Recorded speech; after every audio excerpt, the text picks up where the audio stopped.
"I found her because my horse refused to move." That's what Cole Brennan told the sheriff when he arrived that frozen January morning, his breath clouding the air between them. But the truth, the real truth, was that something in him had been prepared to find her long before his horse, Dakota, ever stopped at that snowbank. Something in his broken heart had been waiting for redemption, and it came wrapped in a pink blanket, barely breathing, abandoned in weather cold enough to kill. The baby's lips were blue. Her tiny fingers had already started turning the color of frost. Cole had maybe 5 minutes, maybe less, to make a decision that would either save her life or become another ghost he'd carry forever. And God knows he already carried enough of those. If this story has already touched you in these first moments, please like the video, subscribe, and share your thoughts in the comments. It truly helps this kind of story reach more people, because what happened next, what happened in the weeks and months that followed, changed everything Cole thought he knew about second chances. Cole Brennan was 43 years old, though some mornings he felt twice that. He ran a small ranch in northern Wyoming, 300 acres of stubborn land that fought you for every blade of grass, every season. It was the kind of place people left, not the kind they came to. Population of the nearest town, 247, and that was counting Mrs. Henderson's cats. Cole wasn't always alone out there. There was a time when that ranch rang with laughter, when the house smelled like Emma's blueberry pancakes every Sunday morning, when their daughter's drawings covered the refrigerator like colorful prayers. Sarah, 6 years old, with her mother's green eyes and Cole's stubborn chin. She'd loved the horses, loved Dakota especially, even though that mare was barely broke back then. The accident happened on a Tuesday, black ice on Route 14. Emma was driving Sarah to her piano lesson in town, a semi-truck jackknifed coming around the bend. The state trooper told Cole they died instantly, said it like that was supposed to be a comfort, like the speed of loss somehow made it hurt less. That was 3 years ago. 3 years of Cole waking up in an empty house, of cooking for one, of checking Sarah's room and finding it exactly as she left it, her stuffed rabbit on the pillow, her last crayon drawing still on the desk. 3 years of wondering why he survived when everything worth living for didn't. The ranch became his escape and his prison. He threw himself into the work, mending fences that didn't need mending, reorganizing the barn, taking Dakota on longer and longer rides into the mountains, where the only sound was wind through the pines and the crunch of snow under hooves. People in town tried at first. Casseroles appeared on his porch. The pastor called weekly. His brother drove up from Cheyenne twice, urged him to sell the place, move closer to family. But grief isn't something you can outrun by changing your address. And that land, that hard, unforgiving land, was the last place he'd heard Sarah's laugh. Cole couldn't leave that behind. Some nights he'd sit in the kitchen with a bottle of whiskey and Emma's old cardigan draped over the chair across from him, pretending she was still there. He'd talk to her sometimes, tell her about his day, about how the cattle were doing, about how much he missed her laugh. The silence that answered back was the loneliest sound in the world. His brother, Marcus, worried. Called every few days, his voice tight with concern that he tried to hide. "You eating?" he'd ask. "You sleeping?" And Cole would lie, say he was fine, say the ranch kept him busy, say he was managing. Because what else could he say? That some mornings he couldn't remember why he bothered getting out of bed. That he'd stand in Sarah's doorway and forget how to breathe. The town folk had mostly stopped trying. They'd nod when they saw him at the feed store, give him that look, the one that said they felt sorry for him but didn't know what to say. Cole preferred it that way. Pity was exhausting to receive. Easier to be alone with his ghosts than to watch people search for words that didn't exist. January 16th started like any other winter morning. The thermometer outside the kitchen window read -8 degrees. The forecast called for more snow by afternoon. Cole fed the chickens, broke the ice on the water troughs, mucked the stalls. Dakota watched him work with those intelligent brown eyes, patient as always. The mare had been Sarah's favorite. Emma had bought her at an auction 2 months before the accident, a wild 3-year-old that nobody else wanted. Sarah had named her Dakota because she'd been reading a book about Native American history, and she thought the name sounded strong and free. Emma had worked with that horse every day, gentle and persistent, and slowly Dakota had transformed from a skittish, unpredictable animal into the steadiest mount on the ranch. After the accident, Cole had almost sold her. Couldn't bear to look at her without seeing Sarah's small hands offering apple slices, hearing her delighted squeals when Dakota finally let her brush her mane. But something stopped him. Maybe it was the way Dakota seemed to mourn too, standing at the fence line for hours, looking toward the house, whinnying softly. Maybe it was that selling her felt like erasing another piece of his daughter. So Dakota stayed, and over time, she became Cole's only real companion. Around 10 that morning, Cole decided to check the fence line along the eastern property border. They'd had wolves come down from the mountains the week before, and he'd heard them howling the previous night, closer than he liked. He saddled Dakota, her warm breath clouding in the frigid air, and they set out across the white expanse. The land out there was deceptive. What looked flat was actually full of small ravines and hidden drops, places where the wind sculpted the snow into shapes that hid the truth of the ground beneath. You had to know the terrain, had to trust your horse. They were about 2 miles from the house when Dakota stopped. Just stopped. Cole nudged her forward. Nothing. Clicked his tongue, pressed with his heels. She planted her feet and refused to move, her ears swiveling forward, focused on something he couldn't see. "Come on, girl," Cole said, his voice strange in the vast silence.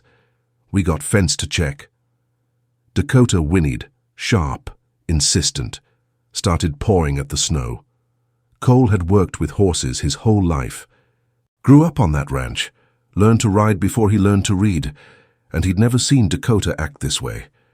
She was the steadiest horse he'd ever owned, the kind you could trust in a lightning storm or a mountain lion encounter. If she was spooked, there was a reason. He dismounted, his boots sinking into snow up to his knees. The wind had picked up, carrying ice crystals that stung his face. He moved to where Dakota was pawing, and that's when he saw it, a flash of pink against the white. His heart stopped. Cliffhanger moment. Cole dropped to his knees, frantically brushing away snow, and there she was. A baby. She couldn't have been more than a few weeks old, wrapped in a thin pink blanket, no coat, no hat, lying in the snow like something discarded. Her face was pale, so pale, and her lips had that terrible blue tint Cole recognized from the EMT training he'd taken years ago. Hypothermia. His hands shook as he scooped her up, and Jesus Christ, she was so cold. Cold, like death. He ripped open his jacket and pressed her against his chest, wrapped her inside against his skin, his heart hammering so hard he thought it might break through his ribs. "No, no, no," he heard himself saying over and over. "Come on, baby. Come on." She wasn't moving, wasn't crying. He couldn't tell if she was breathing. Cole fumbled for his phone with one hand, keeping her pressed against him with the other. No signal. They were too far from the house, too deep in the terrain where the mountains blocked everything. Dakota was still beside him, pawing, whinnying. He looked at her, and he swore to God that horse knew what he was holding, knew it was life or death. He hauled himself back into the saddle one-handed, cradling the baby inside his jacket. "Run," he told Dakota. "Run, girl." And she did. Dakota ran like she understood exactly what was at stake. Her hoofs pounded through the snow, finding purchase where Cole would have sworn none existed. He held the baby tight against his chest, feeling for any sign of breath, any flutter of life. The cold air tore at his face, but inside his jacket, pressed against his heart, he willed his own warmth into that tiny, fragile body. The ride back felt like it took hours, though it could only have been 15 minutes. Every second stretched into eternity. Cole found himself talking to the baby, to Dakota, to God, to Emma, a desperate stream of consciousness that blurred into prayer. "Stay with me," he whispered against the pink blanket. "Please, baby, please stay." He thought of Sarah, thought of how he'd held her for the first time in the hospital, how impossibly small she'd seemed, how terrified he'd been that he might break her. He thought of Emma's face when they'd placed their daughter in her arms, that look of fierce, overwhelming love that had transformed her. He thought of the funeral, of 2 coffins, of the hole in the world that swallowed everything he'd ever loved. Not again. God, please, not again. Dakota cleared the last rise and the ranch house came into view. Cole urged her faster, and the mare responded, her sides heaving, foam at her mouth. They thundered into the yard, and Cole was off before she'd fully stopped, racing toward the house with the baby clutched against him. Inside, he went straight to the bathroom, turned the tap to lukewarm, not hot, never hot for hypothermia, and grabbed towels. His hands were shaking so badly he could barely hold anything. He unwrapped the pink blanket carefully, and what he saw made his stomach drop. The baby was a girl, maybe 3 weeks old, if that. She wore only a thin onesie, no diaper, no socks. Her skin was mottled, pale with patches of red. Her lips were blue. Her tiny fingers and toes had gone white, but her chest was moving. Barely. Shallow breaths, so faint he had to put his face close to be sure. She was alive. Cole wrapped her in a lukewarm wet towel, held her close and grabbed his phone with his free hand. This time, thank God, he had signal. 911, what's your emergency? I found a baby, Cole said, his voice breaking. In the snow, she's hypothermic. I'm at the Brennan Ranch on County Road 47. Please, she needs help now. The dispatcher's voice was calm, professional. Sir, I need you to stay calm. Help is on the way. Can you tell me if the baby is breathing? Yes, barely. Her lips are blue. Her skin, God, her skin is so cold. Okay, that's good that she's breathing. Have you warmed her at all? She's against my chest. I wrapped her in a lukewarm towel. Good. That's exactly right. Don't use hot water, don't rub her skin. Just keep her warm and still. The ambulance is coming from town. They'll be there in about 20 minutes. 20 minutes. An eternity. Cole sank to the bathroom floor, holding the baby, rocking slightly. He kept talking to her the way he used to talk to Sarah when she was an infant and couldn't sleep. You're okay, he whispered. You're safe now. I got you. Nobody's going to hurt you. Slowly, so slowly, color began to return to her face. Her breathing deepened, just a fraction. And then, after what felt like hours but was probably only 10 minutes, her eyes opened. They were blue, bright blue, unfocused, confused. She looked up at Cole, and then, miracle of miracles, she started to cry. It was the most beautiful sound he'd ever heard. Cole found himself crying too, great gasping sobs that shook his whole body. He held that baby and cried 3 years' worth of tears he'd been holding back, cried for Emma and Sarah, cried for this infant who'd been left to die, cried because, for the first time since the accident, he felt something other than numbness. He felt purpose. The ambulance arrived in 18 minutes. 2 paramedics Cole knew from town, Jenny Martinez and Dave Holbrook, came through the door with their equipment. Jenny took one look at the baby, then at Cole's tear-streaked face, and her expression softened. You found her in time, she said gently, taking the infant and beginning her assessment. Cole, you saved her life. Dave was on his radio calling it in. We've got a female infant, approximately 3 to 4 weeks old, found abandoned in sub-zero temperatures, vitals stabilizing, victim of exposure and possible neglect. We're going to need police and child services. The words victim and abandoned hit Cole like physical blows. Someone had left this baby to die, deliberately placed her in the snow and walked away. What kind of person could do that? Jenny worked efficiently, wrapping the baby in warming blankets, starting an IV line so tiny it made Cole's heart ache. Her core temperature is coming up, she reported. 89 degrees when we got here. That's dangerously low, but she's a fighter. Another hour out there and... She didn't finish the sentence, didn't need to. I want to go with her, Cole said suddenly. To the hospital. Jenny looked at Dave, who nodded. Yeah, you can ride with us. You're going to need to give a statement to the police anyway.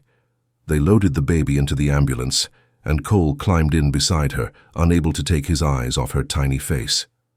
She'd stopped crying, was just looking around with those unfocused blue eyes, apparently calm now that she was warm. The ride to the county hospital took 40 minutes. The whole way, Cole kept his hand on the warming blanket, maintaining that connection. Jenny watched him with something that looked like concern. Cole, she said quietly over the sound of the siren, I know what you've been through, everyone in town knows, but this baby, she's not yours. You understand that, right? There's going to be an investigation. Child Services will take custody. Eventually, she'll probably be placed for adoption. Cole knew that, of course he knew that, but sitting there watching this infant he'd pulled from death, he felt something he hadn't felt in 3 years. He felt needed. The hospital was a flurry of activity. Doctors, nurses, a social worker, and 2 police officers all converged on the tiny patient.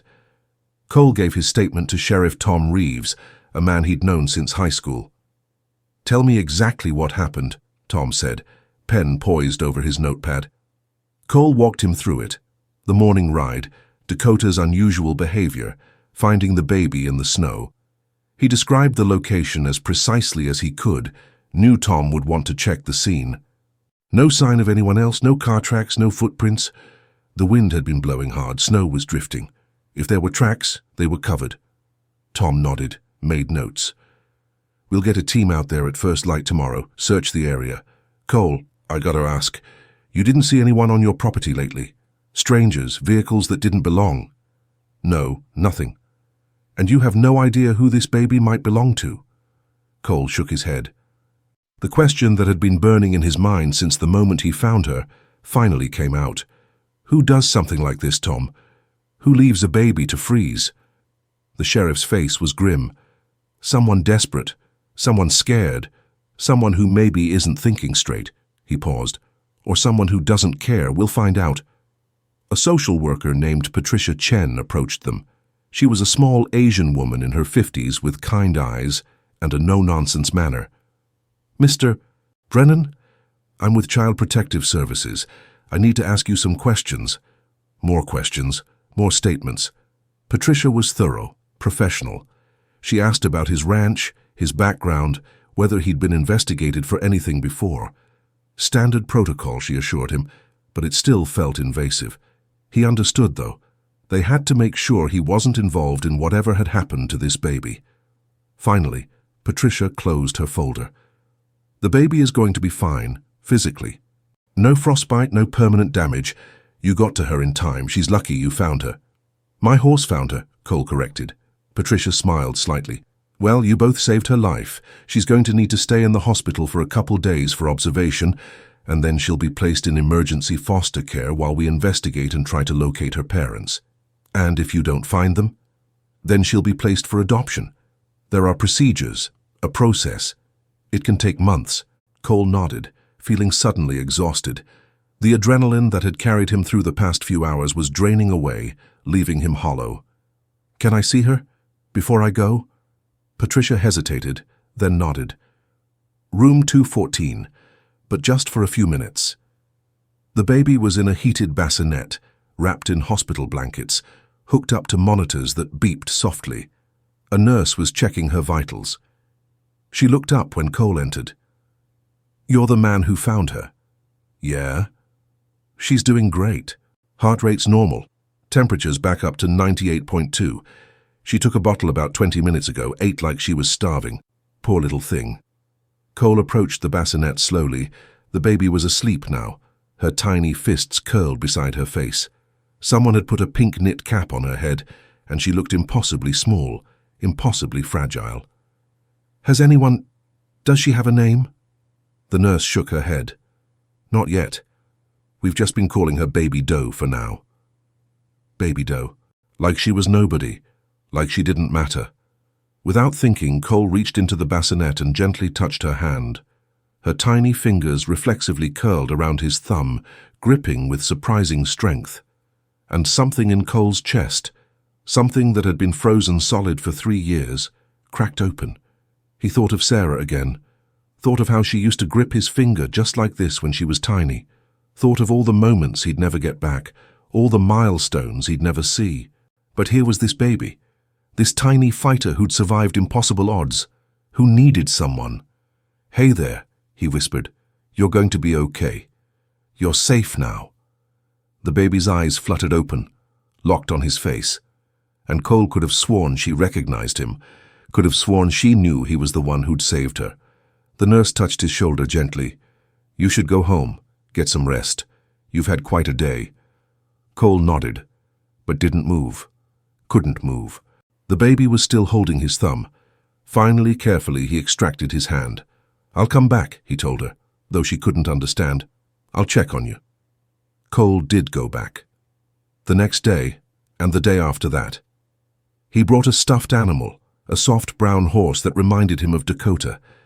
The nurses smiled when they saw him coming, started greeting him by name. She's thriving, they told him, getting stronger every day. Social services should be placing her in foster care by the end of the week. Meanwhile, the investigation was ongoing. Sheriff Reeves and his deputies had searched the area where Cole found her, expanding their search radius for days. They found nothing, no evidence of who had left her there, no clues to her identity. The story hit the local news. Miracle baby found in Wyoming snow. The regional papers picked it up. Cole declined all interview requests, but his name was out there. People in town stopped him at the grocery store, at the feed store, wanting to talk about it. "You're a hero," they said. But Cole didn't feel like a hero. He felt like a man who'd been in the right place at the right time because a horse was smarter than he was. His brother Marcus drove up from Cheyenne when he heard. Found Cole in the barn, mucking stalls. "You planning to tell me what the hell is going on with you?" Marcus asked, arms crossed. "What do you mean?" "I mean, I heard you've been at the hospital every day visiting this baby. Cole, that's not... You can't get attached. She's not yours." Cole kept working, his jaw tight. "I know that." "Do you? Because from what I'm hearing, you're acting like..." "Like what?" Cole turned on him, anger flashing. "Like I give a damn whether a baby lives or dies? Yeah, Marcus, I do. Is that a problem?" His brother's face softened. "I'm worried about you. Losing Emma and Sarah nearly destroyed you. I don't want to see you go through that again. I'm not going through anything. I'm just checking on a baby I found. That's all." But it wasn't all, and they both knew it. Marcus sighed. Okay. Just be careful. Protect your heart, little brother." After Marcus left, Cole sat on a hay bale and put his head in his hands. His brother was right. He was getting attached. Every time he held that baby, every time she gripped his finger, every time she looked at him with those blue eyes, he felt something shift inside him. He felt alive again. On the 5th day, Patricia Chen called him. "Mr. Brennan, we need to talk. Can you come by the hospital?" Cole's heart pounded the whole drive into town. When he arrived, Patricia was waiting in a small conference room with Sheriff Reeves. "Sit down, Cole," Tom said. That's when Cole knew something was wrong. Patricia folded her hands on the table. "We've hit a dead end in our investigation. No missing persons reports matching the baby, no abandoned car found in the area, no DNA matches in any database. We've checked hospitals in a 3-state radius. No mother who recently gave birth has been reported missing or shown signs of postpartum psychosis. Whoever left this baby covered their tracks completely. So what happens now?" "Now she goes into the foster system," Patricia said. "We have a family lined up, good people, experienced foster parents in Casper. They'll take her tomorrow." Casper, 2 hours away. Cole felt panic rising in his chest. And then what? She just gets passed around until someone adopts her? That's the process, yes. Though given her age and the media attention, I expect she'll be adopted quickly. Infants usually are. Sheriff Reeves leaned forward. "Cole, there is another option. And before you react, just hear us out." Patricia pulled out a folder. "You could apply to be her foster parent." The words hung in the air. "What?" "You're a single man with a stable home, no criminal record, and you've been visiting her daily. The hospital staff says she responds to you better than anyone else. She already knows you." Patricia paused. "It's unusual, but not impossible. You'd have to go through an expedited home study, background checks, training. It's a lot of work, and there's no guarantee you'd be approved. But if you were interested..." "Why are you suggesting this?" Cole asked, his voice barely above a whisper. Tom answered, "Because I've known you for 30 years, Cole, and I've watched you these past 3 years, barely living, just going through the motions. This past week is the first time I've seen life in your eyes since Emma and Sarah died. That baby needs someone, and maybe you need her too." Cole's mind reeled. Foster her? Become responsible for this tiny life? It was crazy. It was impossible. He was a grieving widower who could barely take care of himself, living alone on a remote ranch. But God help him, he wanted it, wanted her. "I need time to think," he managed. Patricia nodded.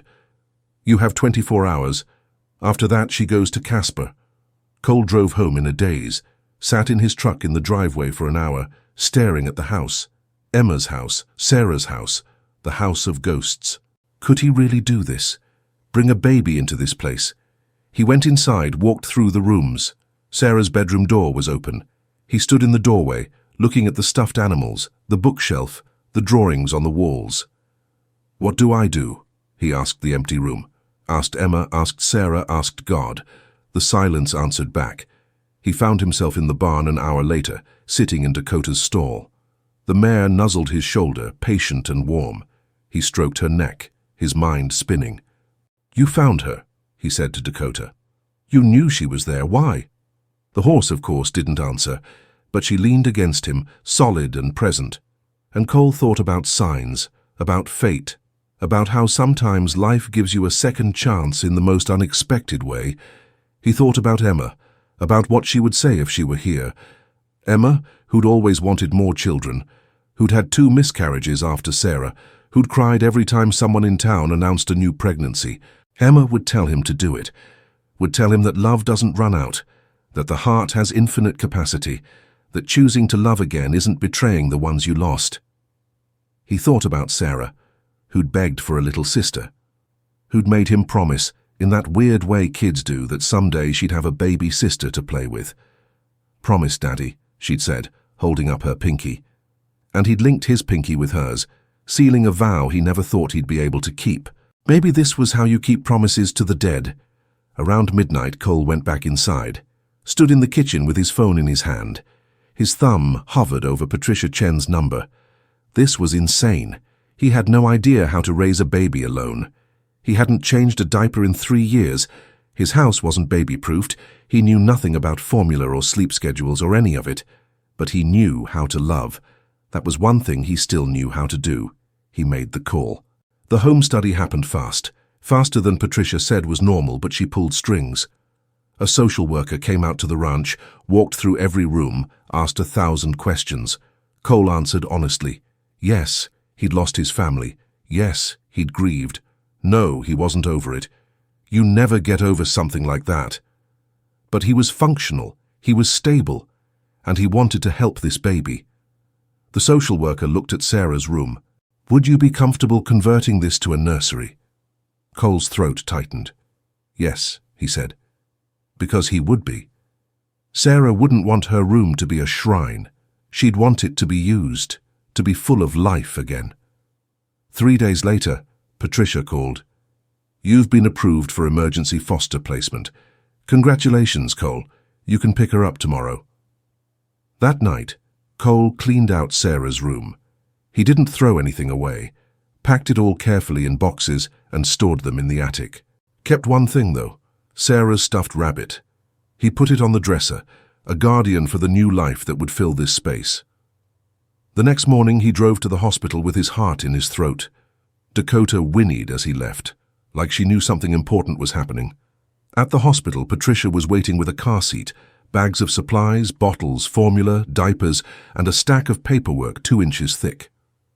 "She's all yours," Patricia said, smiling. "Temporarily, at least. You'll have regular check-ins and the investigation is ongoing, but for now you're her foster father." They brought her out wrapped in a pink blanket, not the thin one she'd been found in, but a new one, soft and warm. She was awake, those blue eyes looking around. The nurse placed her in Cole's arms and his eyes filled with tears. "You need to give her a name," Patricia said gently. "Something we can put on the paperwork. You can change it later if her birth parents are found, but for now..." Cole looked down at the baby in his arms, thought about Dakota finding her, thought about the snow, the cold, the miracle of her survival, thought about hope rising from impossible circumstances. "Hope," he said. "Her name is Hope." The first week was chaos. Cole hadn't realized how much noise one tiny baby could make. She cried. God, did she cry. At 2 in the morning, at 4 in the morning, at 6 in the morning. She went through diapers at an alarming rate. Formula had to be mixed at exact temperatures. Everything had to be sterilized. Cole was exhausted, overwhelmed, completely out of his depth, and happier than he'd been in 3 years. The ranch still needed work, so he wore Hope in a baby carrier against his chest while he fed the animals. She seemed to love being outside, would quiet down and look around with wide eyes. Dakota was fascinated by her, would come to the fence and gently sniff when Cole brought Hope near. "This is Dakota," Cole told Hope. "She's the one who found you. You two are bonded for life now." The town rallied. People Cole hadn't spoken to in years showed up with casseroles, baby clothes, offers to help. Mrs. Henderson from down the road brought over her granddaughter's old crib. The pastor's wife organized a baby shower. Even Marcus drove up with a truck full of supplies. "Are you doing okay?" Marcus asked, watching Cole efficiently change a diaper. "Yeah," Cole said, and meant it. "She's lucky to have you." "I'm lucky to have her." The nights were the hardest. When Hope woke crying at 3 in the morning, and Cole had to stumble out of bed and warm a bottle and pace the floor with her. Exhaustion dragging at him. Those were the times he felt Emma's absence most keenly. He'd talk to her in the darkness, ask her for advice, tell her what he was doing. "I hope I'm doing this right," he'd whisper. "I hope you'd be proud." Hope would eventually settle, her tiny body relaxing against his chest, and Cole would stand at Sarah's, at Hope's window, looking out at the starlit snow, and feel something he'd thought was gone forever. Peace. 6 weeks after Hope came home, Sheriff Reeves showed up at the ranch. Cole was in the yard with Hope in her carrier, showing her to Dakota, when the cruiser pulled up. One look at Tom's face told Cole this wasn't a social visit. "We found something," Tom said. "We need to talk." They went inside. Tom refused coffee, sat at the kitchen table with his hat in his hands. Hope was dozing in her carrier on the counter. "Tell me," Cole said. "A woman came into the station this morning. Said she's Hope's mother." The world tilted. "What?" "Her name is Rebecca Walsh, 22 years old, from Casper. She says she gave birth to Hope at home, alone, 7 weeks ago. Says she was scared, had no money, no support. Her boyfriend left when he found out she was pregnant. Her family disowned her. She says she drove out into the country intending to leave the baby at a church, but she got lost on the back roads, started panicking, eventually just left her." Cole's hands curled into fists. "She left her baby to die. She says she thought someone would find her. Says she watched from her car to make sure someone came. Says she saw you." "She watched?" Tom nodded, his face grim. "Says she's been following the news coverage. Says she wants her baby back." The words hit Cole like bullets. "No. Cole, no. She doesn't get to do that. She doesn't get to abandon her baby in sub-zero temperatures and then just take her back like nothing happened." "It's not up to us," Tom said quietly. "She's the biological mother. She has rights." "What about Hope's rights? What about what's best for her?" "That's for the courts to decide. Child Services is opening a case. There's going to be a hearing. You'll need a lawyer." After Tom left, Cole sat at the table, shaking. Hope woke and started fussing. On autopilot, he took her out of the carrier, held her close. She settled immediately, her tiny hand gripping his shirt. "I won't let her take you," he whispered into Hope's soft hair. "I promise, I won't let her take you." The next weeks were a blur of lawyers, court dates, evaluations. Cole hired Sarah Miller, the best family attorney in the county. She was a tough-as-nails woman in her 60s who'd been practicing law for 40 years. "Let's be clear about what we're facing," Sarah told him in their first meeting. "Rebecca Walsh is the biological mother. In the eyes of the law, that carries enormous weight. She's claiming postpartum depression, temporary insanity due to circumstances. She's got a public defender who's going to paint her as a victim." "She left Hope to die," Cole said flatly. "I know, and we're going to fight like hell.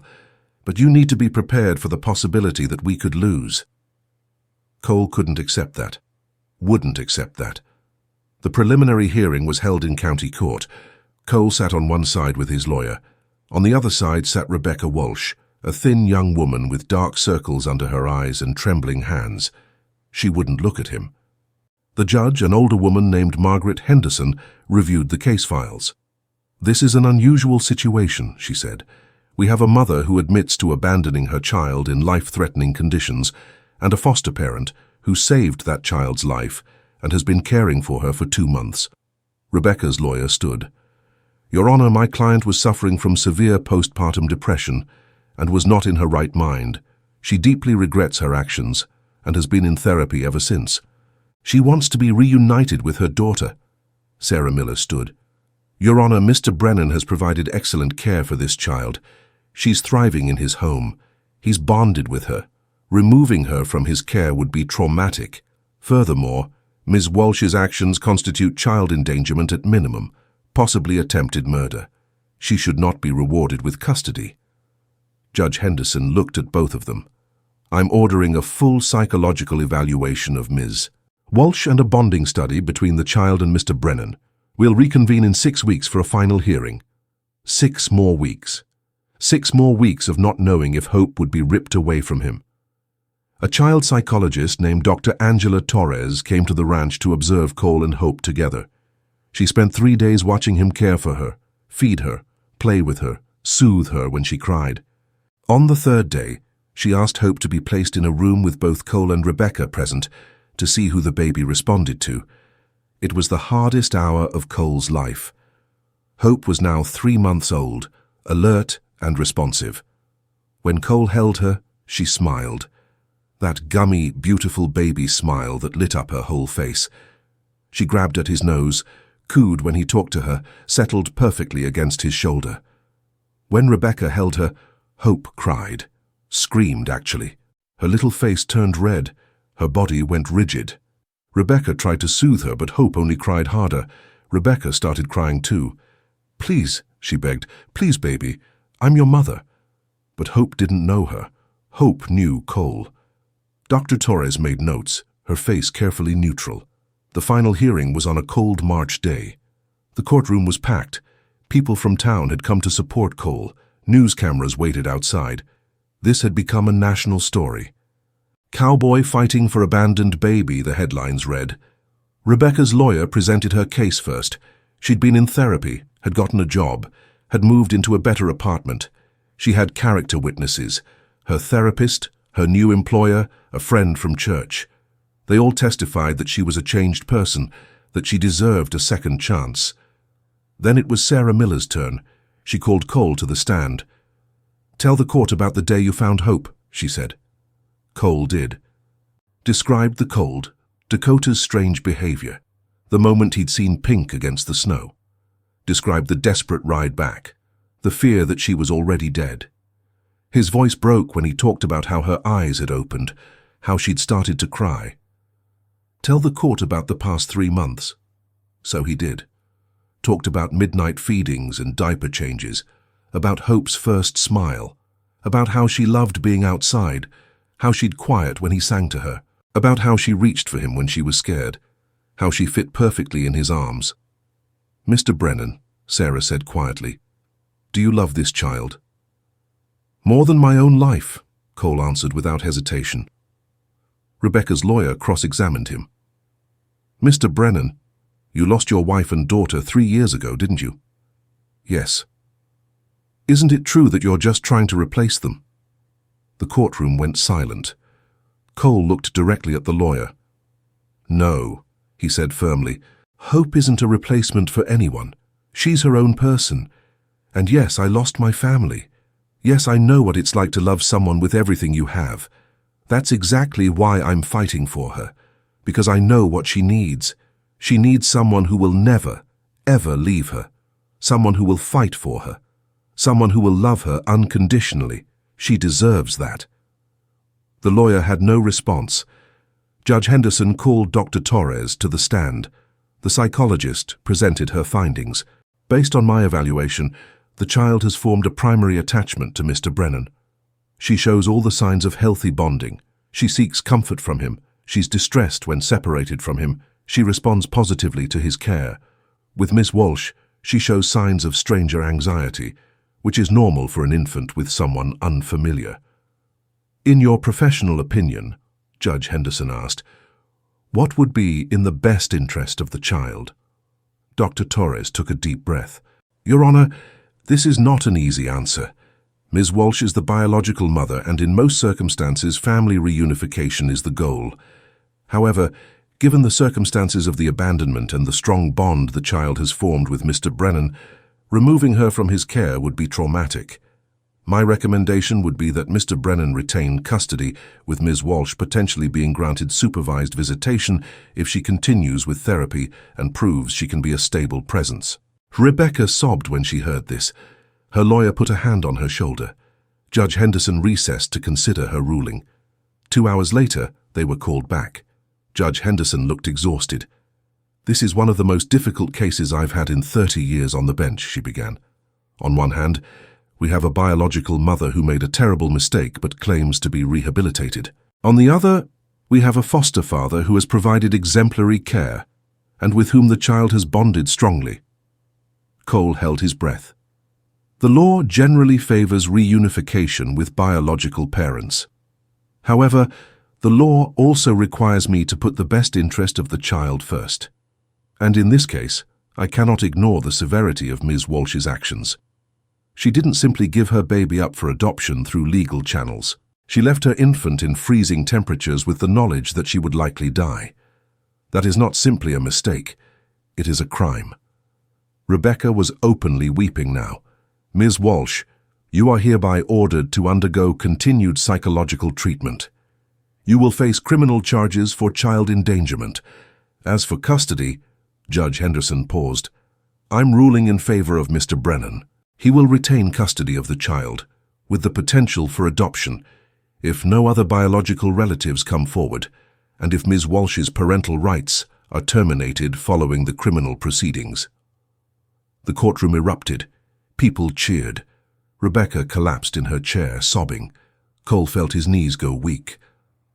"However," Judge Henderson continued, raising her voice, "Ms. Walsh will be granted supervised visitation once monthly, pending her completion of treatment and evaluation by Dr. Torres. If she can prove she has addressed her mental health issues and can provide a stable environment, we will revisit this arrangement in 1 year." Sarah Miller gripped Cole's arm. "You won," she whispered. "She's yours." Cole left the courthouse in a daze, carrying Hope in her car seat. Cameras flashed. Reporters shouted questions. He ignored them all, just got in his truck and drove. Halfway home, he had to pull over. His hands were shaking too badly to drive. He sat on the side of the road and cried. Huge, gulping sobs of relief and joy and overwhelming gratitude. Hope started fussing in the back seat. Cole got himself together, reached back and gave her a pacifier, then kept driving. When he pulled into the ranch, Dakota was at the fence, waiting like she knew. Cole got out with Hope, walked over to the mare. "We did it," he told Dakota, his voice still rough. "She's staying. She's ours." Dakota nickered softly, reached her head over the fence to gently sniff Hope's feet. The baby giggled, that beautiful baby laugh that was Cole's new favorite sound. Inside the house, Cole called Marcus. "It's over. I won custody." His brother whooped on the other end of the line. "I'm so proud of you, little brother, so damn proud." That night, after Hope was asleep in her crib, Cole stood in the doorway of her room, the room that used to be Sarah's. The stuffed rabbit still sat on the dresser, watching over her. "Thank you," Cole whispered to the darkness, to Emma, to Sarah, to God, to whoever was listening. "Thank you for giving me another chance." Spring came to Wyoming. The snow melted, revealing brown grass that would soon turn green. Hope grew, became more alert, more interactive. She was 4 months old, then 5, then 6. She learned to roll over, to grab things, to laugh at Dakota when the horse made faces at her through the fence. Rebecca came for her monthly visits. They were awkward at first. She'd hold Hope and cry, and Hope would fuss. But slowly, over months, something shifted. Rebecca was getting better. You could see it. The dark circles faded. She smiled more. She brought appropriate gifts, board books, soft toys. She asked Cole questions about Hope's care, genuinely wanting to know. "I'm not trying to take her back," she told Cole during one visit. "I know I don't deserve that, but I want her to know someday that I loved her, that I was just lost, and that I'm grateful, so grateful, that you found her." Cole nodded. She'll know. I'll make sure she knows her story, all of it. By the time Hope was 9 months old, the criminal proceedings against Rebecca were complete. She pleaded guilty to child endangerment, received 2 years probation and mandatory therapy. The judge terminated her parental rights, clearing the way for Cole to adopt. The adoption hearing was scheduled for November, almost exactly a year after Cole had found Hope in the snow. The day of the adoption, the same courtroom was filled with people again, but this time for a celebration. Judge Henderson smiled as Cole approached with Hope in his arms. The baby was almost a year old now, wearing a white dress that Mrs. Henderson had made for her. "Mr. Brennan, are you prepared to accept all responsibilities of parenthood for this child?" "Yes, Your Honor," Cole said, his voice steady. "And do you promise to love her, care for her, and provide for her to the best of your ability?" "I do." "Then by the power vested in me by the state of Wyoming, I hereby grant this adoption. Hope Brennan, welcome to your forever family." The gavel came down. It was done. She was his daughter, legally, officially, permanently his. People applauded. Marcus hugged him. Sarah Miller was crying. Even Judge Henderson looked misty-eyed. Rebecca was there at the back of the courtroom. She'd asked Cole if she could come, just to see. When their eyes met, she mouthed 2 words. "Thank you." Cole nodded. Because despite everything, he understood. She'd given him the greatest gift of his life. That evening, Cole took Hope out to the barn. She was walking now, wobbly but determined. She todged over to Dakota's stall, and the mare lowered her head for the baby to pat. "This is Dakota," Cole told his daughter, the same words he'd said when she was tiny. "She saved your life. She found you in the snow." Hope giggled and patted Dakota's nose. "Horsey!" It was one of her first words. Cole picked her up, held her close. Through the open barn door, he could see the house lit up warm against the darkening sky. Home. He thought about Emma and Sarah, about how love doesn't end just because someone dies, about how grief and joy can coexist, about how sometimes the worst day of your life leads, eventually, to your best day. He thought about that morning a year ago, when Dakota had stopped in the snow, when he'd found a pink bundle that would change everything. "Want to hear a story?" Cole asked Hope. She nodded, her blue eyes, so like her mother's, wherever she was, looking at him with complete trust. "Once upon a time," Cole began, "there was a cowboy who thought his life was over. He lived all alone on a ranch, just him and his horse. He was so sad he didn't think he'd ever be happy again. But his horse was very smart. And one winter day, she found something in the snow, something precious, something that needed saving." Hope listened, her little hand on his face, and when the cowboy found that precious thing, he realized something.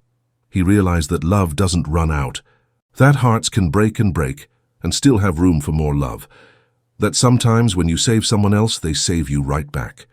"Happy?" Hope asked, her favorite question. "Yes, baby," Cole said, his voice thick. "Very, very happy. Forever and ever happy." That night, after Hope was asleep, Cole stood at her bedroom window and looked out at the snow-covered land, the same land where he'd found her, the same land where Dakota had stopped and refused to move forward, knowing something was wrong. Some people would call it coincidence, others would call it fate. Cole called it grace. He whispered into the quiet night, to Emma, to Sarah, to whoever was listening in the great beyond. "I'm okay now, we're okay, I found my way back and I'll love her enough for all of us." The wind whispered through the eaves, and for just a moment Cole could have sworn he heard Sarah's laugh. Emma's voice saying, "We know, sweetheart. We know." Hope was 6 years old now, the same age Sarah had been. She was nothing like Sarah, though. Where Sarah had been quiet and thoughtful, Hope was a whirlwind of energy and laughter. She could ride Dakota all by herself now, fearless and free. She knew her story. Cole had never hidden it from her. She knew she'd been found in the snow, knew Dakota had saved her, knew Rebecca, my first mommy, she called her, visited twice a year now, knew she was adopted, knew she was loved beyond measure. On the anniversary of finding her, Cole always took Hope out to the spot where Dakota had stopped. They'd stand there together, Hope's small hand in his. "This is where I found you," he'd say, and she'd always reply, "This is where we found each other." This particular year, the 6th anniversary, snow was falling, fat, lazy flakes that caught in Hope's dark hair. She twirled in it, laughing, while Dakota watched from a few feet away. "Daddy," Hope said suddenly, her face serious, "am I a miracle?" Cole knelt down beside her. "Why do you ask that?" "Mrs. Henderson at church said I'm a miracle baby, said God had a plan for me. Is that true?" Cole thought about it. Thought about that day, about the odds of him being in that exact place, about Dakota sensing something wrong, about the baby surviving long enough to be found. "Yeah, baby," he said. "I think you are. But you know what?" "What?" "You're my miracle, and I'm yours. We saved each other." Hope threw her arms around his neck. "I love you, Daddy. I love you too, Hope, more than all the stars in the sky." They walked back to the house together as the snow fell, Dakota following behind, the three of them leaving tracks that would soon be covered by fresh snow. Behind them, the past. Ahead of them, the future. And in that moment, Cole Brennan understood something profound. Life doesn't give you what you want. It doesn't give you what you think you need. Sometimes, life gives you exactly what you didn't know you were waiting for. Sometimes life gives you a second chance wrapped in a pink blanket in the snow. Sometimes, the thing you save turns out to be the thing that saves you. Sometimes the ending is really just another beginning. And sometimes love, stubborn, fierce, impossible love, finds a way even through the coldest winter. Dakota nickered softly as they reached the barn, and Hope giggled, and Cole felt his heart, that heart he'd thought was frozen forever, swell with warmth. Home, he thought. This is home. This is family. This is grace. This is everything. If this story touched your heart, please share it with someone who needs to hear about second chances, about hope rising from impossible circumstances, about love that saves us when we least expect it.